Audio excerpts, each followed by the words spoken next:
Okay, I'd like to welcome the entire herd to the pre-hunting season meeting that we have every year. Want to say the herd looks good.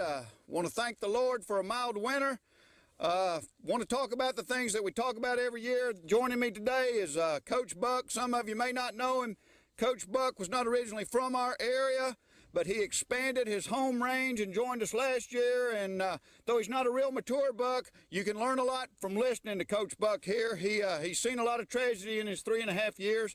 Saw his mother take an arrow when he was just 6 months old. Coach himself has had hair skin off of him in several places. You young bucks in the back, now y'all listen up.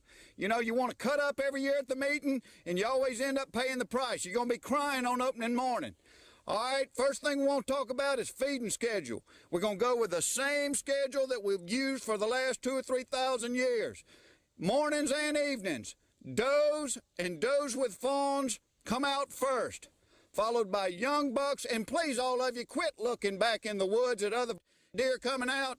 You're costing us valuable position with that. You're giving us away. Just sit there and eat. Don't be looking back in the woods every time you hear somebody else coming out. All right, last, we want the big bucks staging in the edge of the woods. Do not come out till dark. I know I say this every year.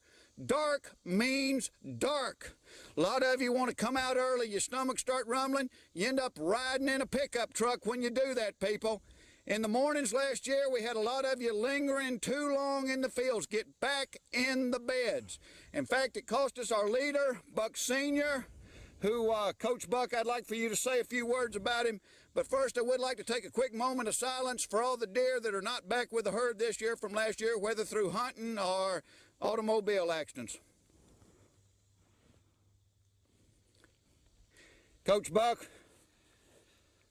Thank you, Buck. You all knew Buck Sr. You knew his rack, knew his scent. We all looked up to him. Nobody looked up to him more than I did. He taught me how to rub and scrape. In fact, he was like a father to me. You know, I never knew my real father. He got my mother pregnant and ran off. And it's tough on a young buck, walking through the woods, through the fields. Every buck you pass, you wonder, is that my daddy? And you start comparing your rack with his, and I can't. I'll go browse real quick. We'll be right back.